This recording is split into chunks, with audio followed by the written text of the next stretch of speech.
नमस्कार। आज की इस चर्चा में आपका स्वागत है। आज का हमारा विषय अत्यंत रोचक है क्योंकि हम सभी अपने जीवन में आनंद की प्राप्ति चाहते हैं। आनंद का अर्थ एक ऐसा सुख जिसमें दुख ना हो, जिसमें अभाव ना हो, जिसमें जैसी भी परिस्थिति हो पर हम अपने आप में स्वयं में एक आनंद का अनुभव कर सकें, प्रसन्नता का अनुभव कर सकें, खुशी का अनुभव कर सकें, हम हैप्पीली अपने जीवन को जी सकें। और ऐसे में स्वाभाविक ही है ऐसे प्रश्नों का उठना कि आनंद क्या है, किस अपनी स्थिति को हम अपने जीवन में कभी ऐसी कोई घटना घटी हो जिसको रिलेट कर सकते हैं, जिसे समझ सकते हैं कि आनंद की ये झलक है। आनंद कैसे प्राप्त हो सकता है, ऐसा क्या करें कि हमारी स्थिति आनंद में निरंतर बनी रह सके। क्या आनंद हमारे कुछ करने से प्राप्त हो सकता है या फिर आनंद अपने आप ही कहीं रखा है जिससे हम जुड़ जाएं तो हमें प्राप्त होना प्रारंभ हो जाएगा। ऐसे बहुत सारे प्रश्न हैं जो आपके मस्तिष्क में उठना प्रारंभ करेंगे जब आप थोड़ा सा डीप उतरने का प्रयास करेंगे इस सब चर्चा को समझने के लिए कि आनंद की प्राप्ति कैसे हो। क्या ऐसा कोई प्रयोग हो सकता है कि मैं अभी इसी क्षण अपनी साधना को आनंद की बढ़ा सकूं या अनुभव कर सकूं? क्या ऐसा कोई प्रयोग हो सकता है जिसमें दीक्षा की या फॉर्मल इनिशिएशन की कोई आवश्यकता ना हो, जो मेरे अत्यंत निकट हो, जो मेरे साथ घट ही रहा है उसी में से ही कुछ हो, ताकि मैं उसे और भी सरल रूप से कर सकूं? तो वास्तव में हमारी आनंद की यात्रा हमें हम तक ही वापस लेकर के आती है। हमें कहीं और जाना नहीं है, कहीं और खोजने नहीं जाना कि यहाँ रखा है या उस सुरंग में है या उस पाताल में है या उस गड्ढे में है, कहीं नहीं। ये सभी कुछ हमारे अंदर ही है। तो अगर अंदर ही है तो हमें करना क्या होगा और किस प्रकार से हम इसको प्राप्त कर सकते हैं? तो हमारी सारी यात्रा के इन बहुत सारे प्रश्नों को हम अपने साथ लेकर के इस यात्रा पर निकलते हैं आज की, और चर्चा करते हैं कि किस प्रकार से हम अपने जीवन में इस अवस्था को, जिसे आनंद कहते हैं, उसको अनुभव कर सकते हैं। तो सबसे पहले तो ये समझ लीजिए कि किसी भी व्यक्ति को जीवन में एक साथ दो पल नहीं मिलते हैं, यानी कि हमारी जीवन मोमेंट टू मोमेंट, क्षण बाय क्षण चल रही है। अगर आप इसको ऐसा समझ पाते हैं तो स्पष्ट होगा कि अभी आपके पास एक क्षण है जिसमें आप जो चाहे वो कर सकते हैं, और फिर दूसरा क्षण आएगा, फिर तीसरा आएगा, फिर चौथा आएगा, और जिस दिन वो क्षण या वो मोमेंट आगे के मिलने बंद हो जाते हैं तो जीवन समाप्त हो जाता है। कितना सरल है इस चीज को समझ पाना, और कितना दुष्कर है इसका अर्थ निकाल करके, इंटरप्रिटेशन निकाल करके इसको अपने अनुरूप इसको पाना, इसको समझना।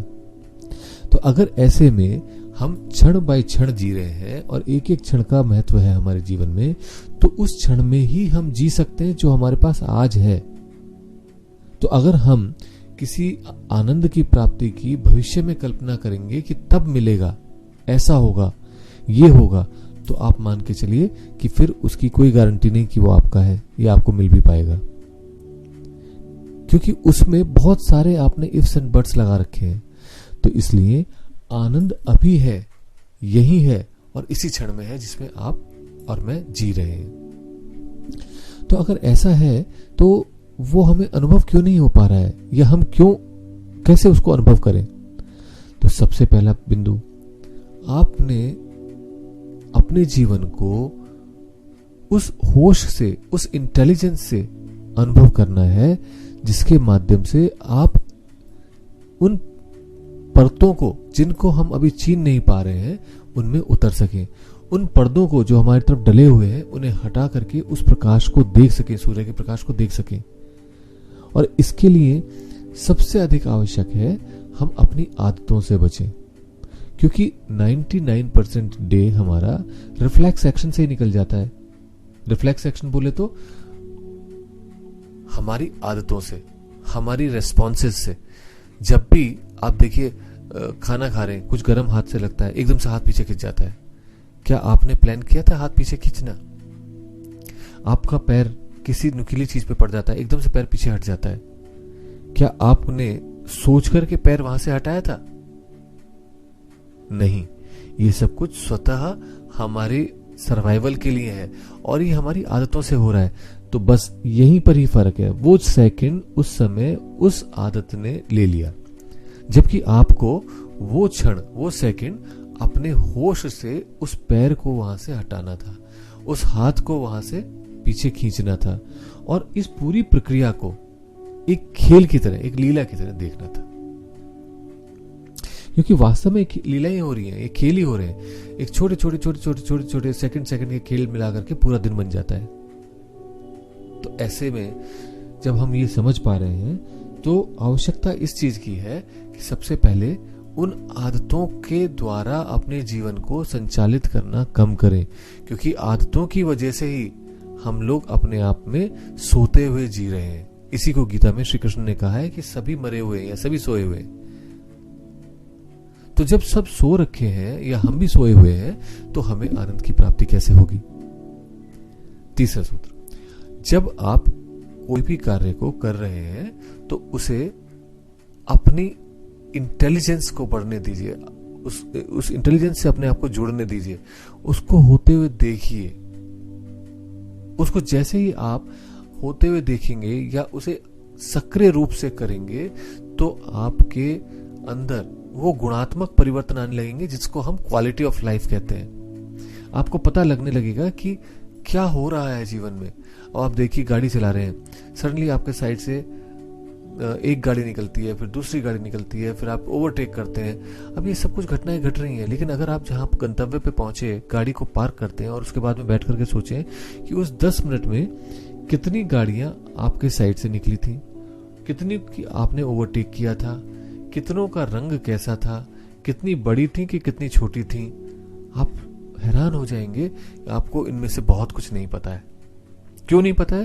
क्योंकि हम उस आदत में, उस सोए हुए गाड़ी को चलाते हुए निकल गए। तो हमारी आवश्यकता गाड़ी चलाने की वो रिफ्लेक्स से, वो सोते हुए भी हो सकती है, यानी कि आदतों से भी हो सकती है, हमारी टेक्निक से भी हो सकती है, बट हमें जागना है अपने जीवन में।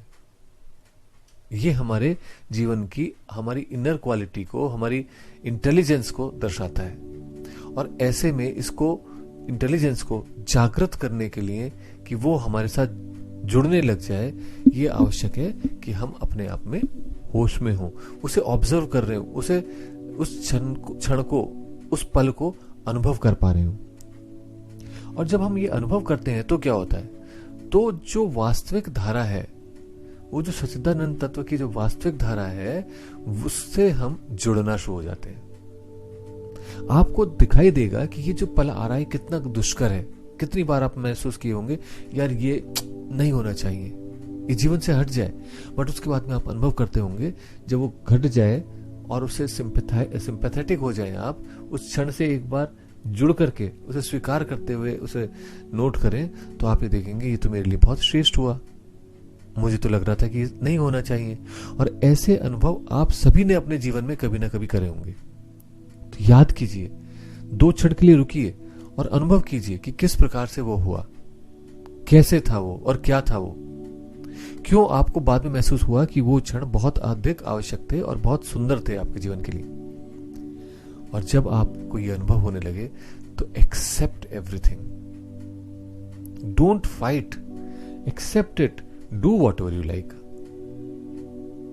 तो जैसे ही आप उसको क्षण को एक्सेप्ट करते हैं और हृदय को ग्रेटिट्यूड से जोड़ते हैं, आप जुड़ जाते हैं ब्रह्मांडीय इंटेलिजेंस से, नेचुरल इंटेलिजेंस से। और जैसे ही आप नेचुरल इंटेलिजेंस से जुड़ जाते हैं तो आप उस सच्चिदानंद तत्व की धारा से जुड़ जाते हैं। और जब वो जुड़ गए तो आपको वो जो होश था, वो जो इंटेलिजेंस आपकी बढ़ने लगी थी, उसने जो आपकी अवस्था बनाई, वो अवस्था एप्ट है इस आनंद की धारा से जुड़ जाने के लिए, उस आनंद को अनुभव कर लेने के लिए। और यही होता है हमारे योग में भी।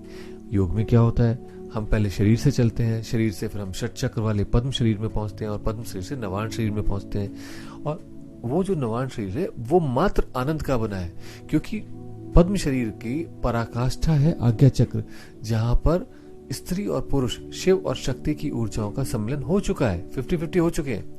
लेकिन अब उनकी क्रीड़ा होती है नवाण में, जिसके माध्यम से आनंद की उत्पत्ति होती है, सच्चिदानंद की उत्पत्ति होती है। तो इसलिए ये एक सरल सा तथ्य है कि अभी हम जहां हैं उसी क्षण, उसी पल, उसी आनंद धारा से जुड़ने के लिए अपने आप को प्रयासरत कर सकते हैं। और उसके लिए दो रिक्वायरमेंट हुई। एक हुई अपने आप की रिक्विजिट पूरी करनी कि जिसके माध्यम से हम हमारा जो कार्य था हम वो कर सके और हम उस गंगा की धारा तक पहुंच जाए। कहने का अर्थ ये हुआ, आप बस ले, गाड़ी ले, कार ले, ट्रेन ले, अपनी वाहन से आप गंतव्य यानी गंगा की धारा तक पहुंच जाए। बस इतना सा आपको करना है और गंगा की धारा को फिर स्पर्श कर लेना है। बाकी तो सब अपने आप ही आप गीले हो जाओगे, क्योंकि गंगा में उतरने का अर्थ यह है कि आपका गीला होना, आपके एक आनंद से, एक रस से भर जाना, आपके बहुत हल्का सा महसूस करना अपने आप को। उसके बाद में ये सब कुछ स्वतः होगा, आपको नहीं करना है, ना आज तक कर रहा है कोई, वो अपने आप ही हो जाता है। तो आपका डुएबल बहुत लिमिटेड है और उस डुएबल को हम इस क्षण में, इस पल में कर सकते हैं। तो करने का तरीका क्या करें? एक छोटा सा प्रयोग लेकर के उसे समझने का प्रयास करते हैं कि हमने अभी तक बात करी नाभि ध्यान की, हमने बात करी सोहम की, हमने बात करी और कई ध्यानों की, ध्यान प्रयोगों की। क्यों? क्योंकि इनके लिए आपको दीक्षा की आवश्यकता नहीं थी।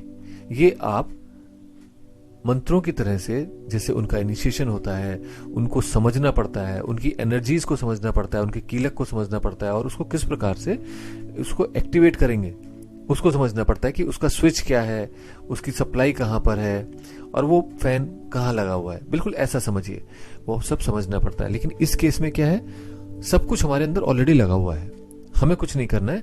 हमें अपनी उस इंटेलिजेंस को जागृत करना है जिसके माध्यम से हम इस धारा से जुड़ सके, जिस धारा को हमने सचेतन धारा कहा है। और इस धारा से जुड़ने के बाद अपने आप ही आनंद प्राप्त होना शुरू हो जाएगा। तो सबसे पहली चीज, इस प्रयोग में आप शांत होकर के बैठ जाएं और यदि संभव ना हो तो लेट भी सकते हैं, लेकिन लेटने पे आपको नींद आने की संभावना बनी रहती है, तो इसलिए बैठना ही श्रेष्ठकर है, जिसमें रीढ़ की हड्डी सीधी हो।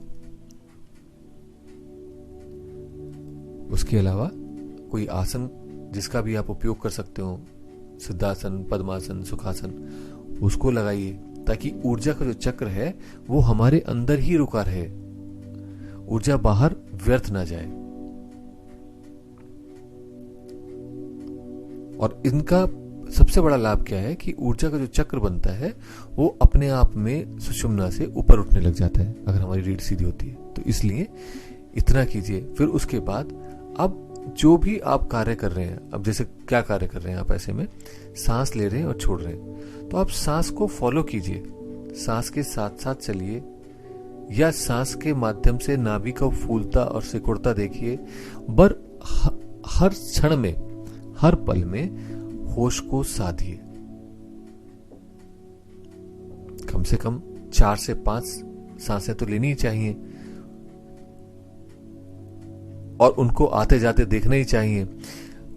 उनके साथ में पूरे कॉन्शियसली, पूरे होशो हवास के साथ उसको आते हुए, उसको जाते हुए देखिए, या उससे नाभि को फूलते हुए और सिकुड़ते हुए देखिए।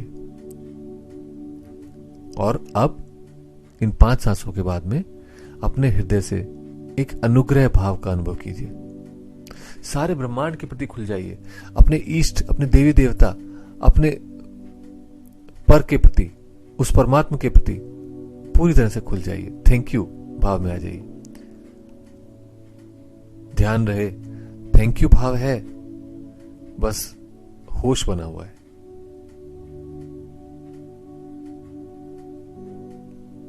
थैंक यू भाव है, पूरा हृदय खुला हुआ है, होश बना हुआ है। कुछ क्षण करके देखिए और फिर बताइए अपने आप को कि किस प्रकार से आपने उस प्रसन्नता को, उस आनंद को अपने अंदर अनुभव किया, जो क्षणिक है, जो बहुत छोटा है अभी, और जिसके 9 स्तर पार करने के बाद में आप सोचिए किस अवस्था में होंगे। तो इसीलिए इस छोटे से प्रयोग से आज प्रारंभ करके देखिए, आगे इसकी और गहरी चर्चा करेंगे। आज के लिए इतना ही। नमस्कार।